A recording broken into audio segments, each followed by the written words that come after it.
What is up, guys? Sonduren here. In this video, I'm going to talk to you about why I chose the NX350H over all the other models and trims that you could get for the Lexus NX. So you guys know on this channel, we just picked up the Lexus NX350H. I am so happy. We got it. We needed a daily driver that was bigger. Our family's growing. And really, one of the decisions that you're looking at was like, do I go with the NX350 or do I go with the NX350H? When you get the same package in Canada, so we got the ultra luxury package, both of the packages, once they're loaded up with that package, they're basically the same price.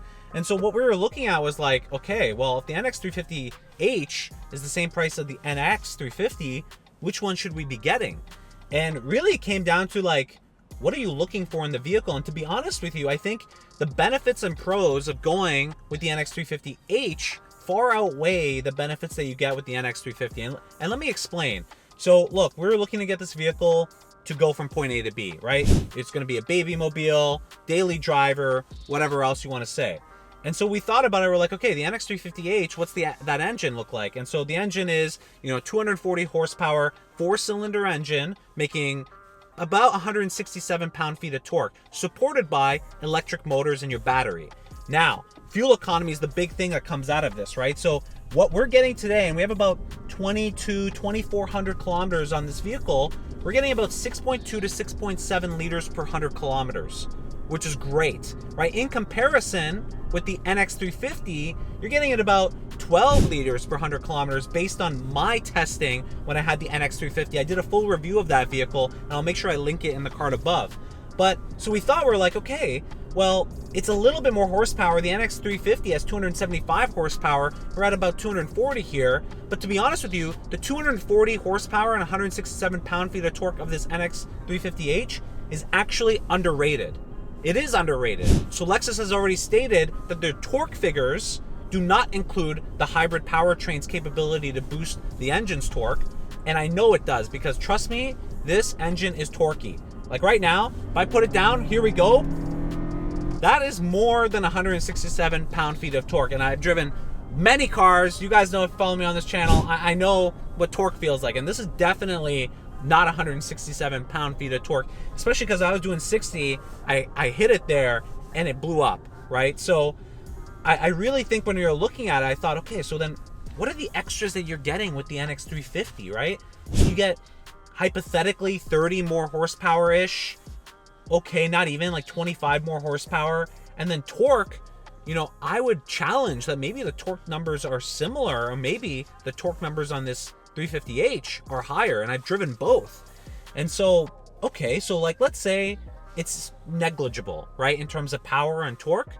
So, but what are you buying this vehicle for? Are you buying it because it's got the horsepower and torque? Actually, no. In its class, across the segments, when we looked at the Audi Q5, the Genesis GV70, all these other vehicles, like, this vehicle doesn't come close in terms of performance on horsepower and torque. What you're buying this Lexus for, when you're looking at the engine, is most likely fuel economy and reliability. And so it didn't really make sense from like an engine perspective to think about, okay, getting the 350, because that's not what I'm looking for. I'm looking for reliability. I'm looking for torque. I'm probably looking for torque more than I am looking for horsepower, because that torque is going to help you in everyday driving situations. It's going to help you in a whole bunch of areas. So really what I'm really thinking about is, okay, what am I using it for? And it's about A to B, which means I want fuel economy, and I want efficiency, and I want torque. The NX350H gives you all of that, and you can have it at the same price as the NX350 and incredible fuel economy, right? Like almost 40-50% better fuel economy. Full EV mode, so I can actually take this Lexus, just drive it completely under 40 kilometers an hour, fully on the battery, completely EV. So that's pretty cool. And like the one thing I've talked about in videos, I had the Cadillac Lyric, I had that reservation, is that unfortunately the charging infrastructure in Canada is bad.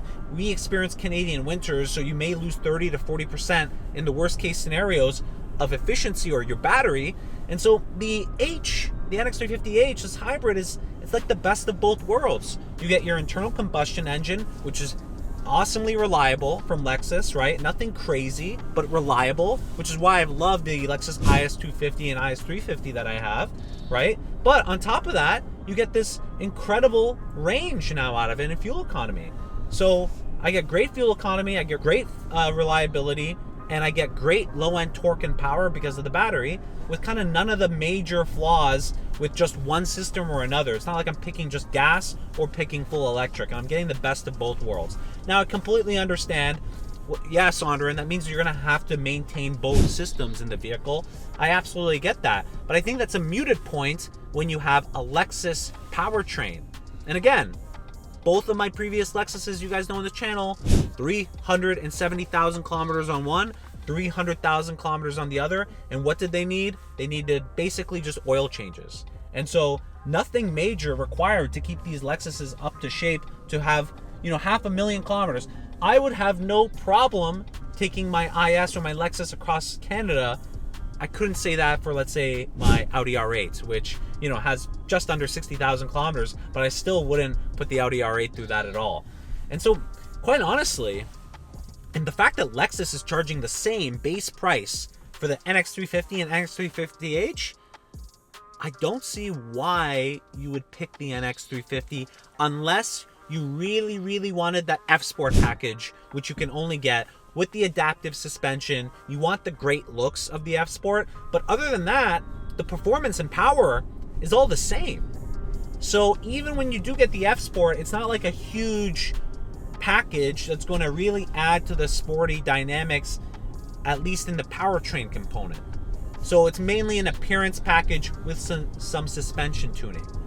So to me, how much is that worth it, right? To lose the reliability, the low-end torque, and the fuel efficiency, which, again, as a daily driver, fuel efficiency is rather important. And the fact that you can get such dramatic increase in fuel efficiency, again, I'm getting like 6.2 liters per 100 kilometers. That's awesome. I don't know. It's almost like a no-brainer to me. But let me know. What do you guys think? Let me know in the comment box down below. But to me, it was like, the same price. I want the battery, baby. I want that hybrid power. I want that fuel efficiency, right? But let me know in the comments down below, what do you guys think? Maybe I'm missing something. When I was looking at the pricing, I remember when I was looking to buy this Lexus, I thought, why? Why are they making, I would expect them to charge a premium for the hybrid. It's kind of like, I felt like, they maybe misstepped there in their pricing. But yeah, we're really happy with it. Again, just over 2,200 kilometers with it. The fact that you can go putter around maybe residential streets, whatever, it's just fully on the electric motor is really, really cool. And quite honestly, I really don't see the positives really panning out for the non-hybrid engine. Like the small increase in power probably won't be felt, and quite honestly, it's probably negated by the torque capacity that you get with the NX350H. But those are my thoughts. I hope you guys at least learned something from this video. My take, if you're especially considering between the NX350 and NX350H, this is just my take on it. Again, if you like it, make sure you like it. Make sure you subscribe. I'll be sharing the full journey of my ownership experience with this Lexus NX350H. So make sure you subscribe, follow along. But we've had nothing but an enjoyable time driving this vehicle. We're so happy we picked it up. We're so happy we got the H. I love the battery technology of it. I love the fact that the warranty is massive. So I feel like not only is that reliability part of the internal combustion engine, but it's also the battery. And quite honestly, it's like the best of both worlds. And even looking back at it now and say, would I change my decision? I don't think I would. Absolutely not. I think the NX350H is, if you can get it, that's the choice that you should be getting. Right? And I know there are still some supply chain issues, especially because of the components that are required for the hybrid engine that may stop you from getting it. But that's a decision that you kind of have to make. And quite honestly, unless you're really strapped to get like an NX now, I'd wait. I would wait to get the hybrid. Really love this hybrid. And again, like, it's clear to me, like, the power. If I was to guess, you know what? We're going to have to go into dyno. I'm going to probably, just like the Audi R8, we took it to Bill, maybe go in, actually do the dyno work on this and see how much power this is actually putting out. Because I'm telling you right now, it is underpowered. It is underpowered. I'm going to guess at least 200 pound-feet of torque. At least 200 pound-feet of torque out of this engine. And maybe a little bit more horsepower. That's my guess. Kick it. Kick it, baby. Kick it. Ooh. So it actually does pick up at about, so great torque, then it actually picks up, it has another leg at 5,000 RPM. Then it really kicks up again. Impressive. And then with this fuel economy to boot. Now, of course, you're not gonna get that stated fuel economy by just doing what I was just doing, but it's there for when you want it, right? You can get the performance or the fuel economy. I think this is it. The NX350H. That's my choice. All right, now I'll actually let you go for real. Peace.